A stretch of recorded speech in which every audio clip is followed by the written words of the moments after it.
एक दिन एक दुष्ट चुड़ैल ने अचानक से आकर जलपरी लोक पर हमला कर दिया। चुड़ैल ने मेरी सभी जलपरी सहेलियों को मार डाला। मैंने एक बार इच्छाधारी नागिन और नागराज एक तालाब किनारे से गुजर रहे होते हैं। तभी उन्हें तालाब किनारे एक जलपरी जमीन पर पड़ी दिखाई देती है। नागिन और नागराज जलपरी के पास आते हैं। नागराज देखते हैं कि जलपरी बिना पानी के जमीन पर तड़प रही है।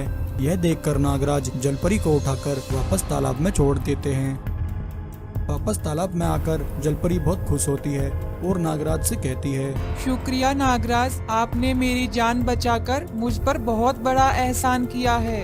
इतना कहकर जलपरी रोने लग जाती है। जलपरी को रोता देख नागराज कहते हैं, जलपरी बहन क्या हुआ? वापस तालाब में आकर भी तुम रो रही हो। अगर तुम्हें कोई और दुख है तो तुम मुझे बता सकती हो। जलपरी नागराज से कहती है, नागराज, मैं और मेरी कुछ जलपरी सहेलियां तालाब के नीचे खुशी से अपना जीवन यापन कर रही थी। सालों बाद मैंने एक अंडा दिया। मैं अपने बच्चे के साथ बहुत खुश थी। एक दिन एक दुष्ट चुड़ैल ने अचानक से आकर जलपरी लोक पर हमला कर दिया। चुड़ैल ने मेरी सभी जलपरी सहेलियों को मार डाला। मैंने चुड़ैल को रोकने की बहुत कोशिश की, परंतु वह मुझ पर हमला करके मेरा अंडा चुरा कर ले गई। जलपरी की सारी कहानी सुनकर नागराज बोलते हैं, जलपरी बहन तुम चिंता मत करो, मैं जल्द ही उस चुड़ैल को तलाश कर लूंगा। मैं तुम्हें वचन देता हूँ, उस चुड़ैल के हाथों से तुम्हारा अंडा तुम्हें वापस ला कर दूंगा। उधर चुड़ैल जलपरी के अंडे को पाकर बहुत खुश होती है। अरे वाह, जलपरी का यह अंडा तो कितना चमक रहा है। लगता है यह अंडा बहुत चमत्कारी है। इस अंडे को खाकर मेरी शक्तियाँ 1000 गुना बढ़ जाएंगी। आने वाली अमावस्या की रात को मैं इस अंडे को खाकर अमर हो जाऊंगी। इतना कहकर चुड़ैल अंडे को वहीं रख देती है और सो जाती है। वहीं नागराज उसी समय चुड़ैल के पास आ जाते हैं। नागराज देखते हैं कि चुड़ैल सो रही है। यह देखकर नागराज जलपरी के अंडे को उठा लेते हैं और उसे लेकर वहां से जाने लगते हैं। तभी इतने में चुड़ैल की आंख खुल जाती है। चुड़ैल देखती है कि नागराज उसके अंडे को चुराकर भाग रहा है। चुड़ैल नागराज का पीछा करती है और बोलती है, अरे दुष्ट सपोले, कहाँ भाग रहा है? तेरी हिम्मत कैसे हुई मेरे अंडे को चुराने की? रुक, मैं अभी तुझे बताती हूँ। तभी चुड़ैल नागराज पर पीछे से एक शक्ति मारती है। शक्ति नागराज को लगती है और नागराज के हाथ से जलपरी का अंडा छूटकर जमीन पर गिरकर टूट जाता है और एक नन्ही जलपरी अंडे से निकलती है। वहीं चीकू मुर्गा यह सब देख लेता है। चीकू मुर्गा नन्ही जलपरी को उठाकर वहां से भाग जाता है।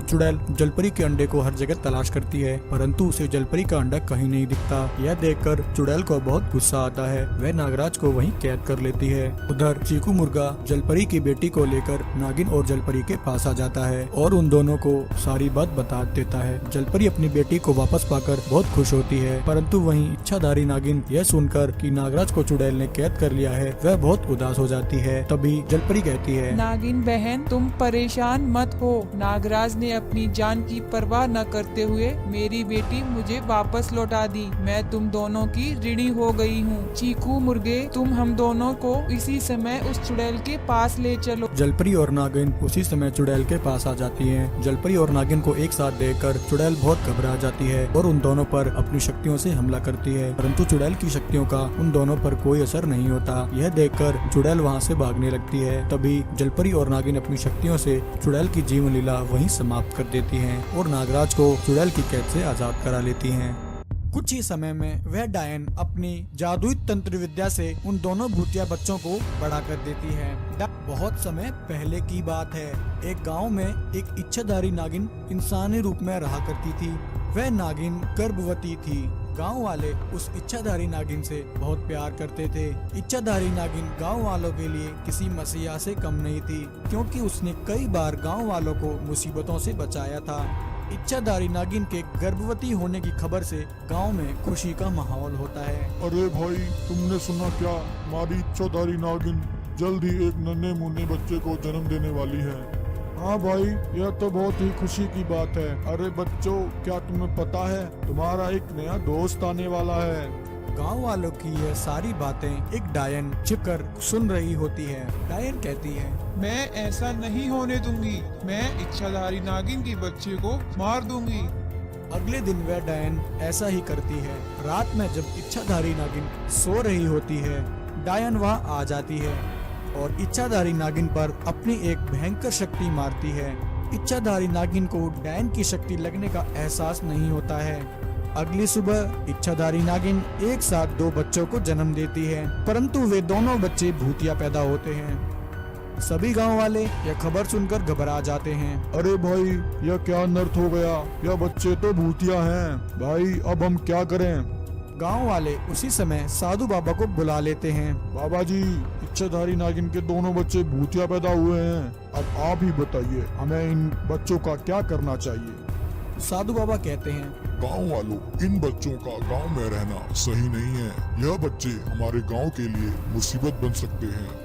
ऐसा कहकर साधु बाबा उन दोनों भूतिया बच्चों को लेकर गांव से चले जाते हैं। गांव वापस आकर साधु बाबा इच्छाधारी नागिन को मृत बच्चा पैदा होने की खबर बताते हैं। उस डायन को यह बात पता लग जाती है कि इच्छाधारी नागिन के बच्चे भूतिये पैदा हुए हैं। वह उन दोनों भूतिया बच्चों के पास जाती है। अरे, यह हो न हो उस इच्छाधारी नागिन के ही दोनों बच्चे हैं, परंतु उसने इन दोनों बच्चों को यहाँ जंगल में क्यों छोड़ दिया? तभी उस डायन को एक आइडिया आता है। इन दोनों भूतिया बच्चों को यहाँ छोड़कर इच्छाधारी नागिन ने बिल्कुल सही किया। ये दोनों बच्चे मेरे बहुत काम आएंगे।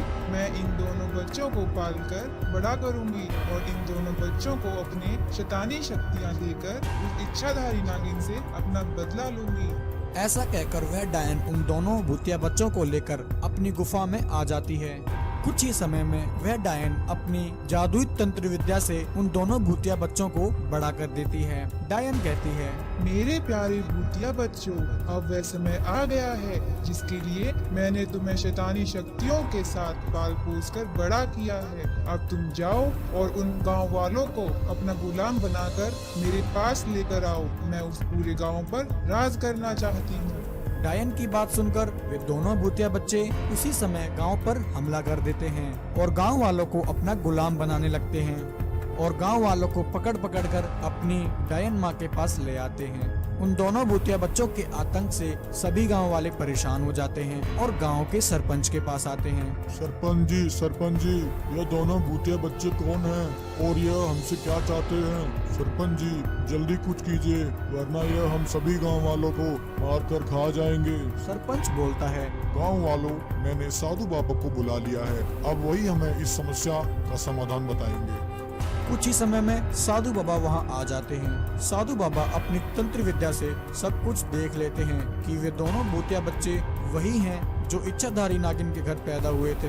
साधु बाबा कहते हैं, गांव वालों, यह दोनों वही भूतिया बच्चे हैं जिनको इच्छाधारी नागिन ने जन्म दिया था और जिनको मैं जंगल में छोड़ आया था। परंतु अब यह दोनों बच्चे एक डायन के गुलाम हैं। उसने अपनी शैतानी शक्तियाँ देकर इन्हें समय से पहले ही बड़ा कर दिया है। अब वह डायन इन दोनों बच्चों के जरिए गाँव पर अपना कहर बरसा रही है। साधु बाबा, अब हमें इन दोनों भूतिया बच्चों से कौन बचाएगा? मेरे प्यारे गांव वालों, चिंता मत करो, हमें यह बात सबसे पहले इच्छाधारी नागिन को बतानी होगी।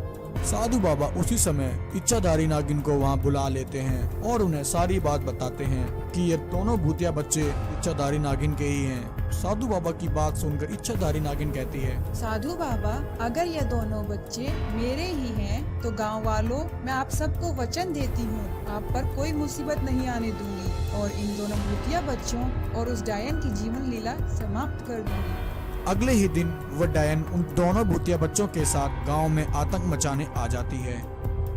डायन कहती है, हा हा हा हा हा हा हा हा हा हा। कहाँ छुपे हो गांव वालों, बाहर निकलो। आज तुम्हें मेरे हाथों से कोई नहीं बचा सकता। आज मैं तुम सबको अपना गुलाम बना लूंगी और जो मेरा गुलाम नहीं बनेगा, मेरे दोनों भूतिया बच्चे उसकी चटनी बना देंगे।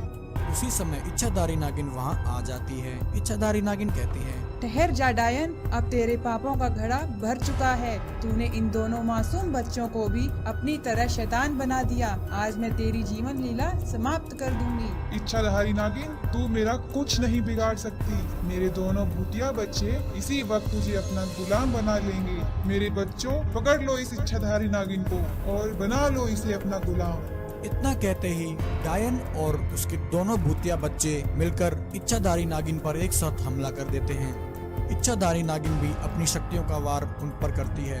इच्छाधारी नागिन अपनी शक्ति से उन दोनों भूतिया बच्चों की जीवन लीला वहीं समाप्त कर देती है। दोनों भूतिया बच्चों को मरता देख वह डायन घबरा जाती है और भागने लगती है। इच्छाधारी नागिन और गांव वाले डायन के पीछे पड़ जाते हैं।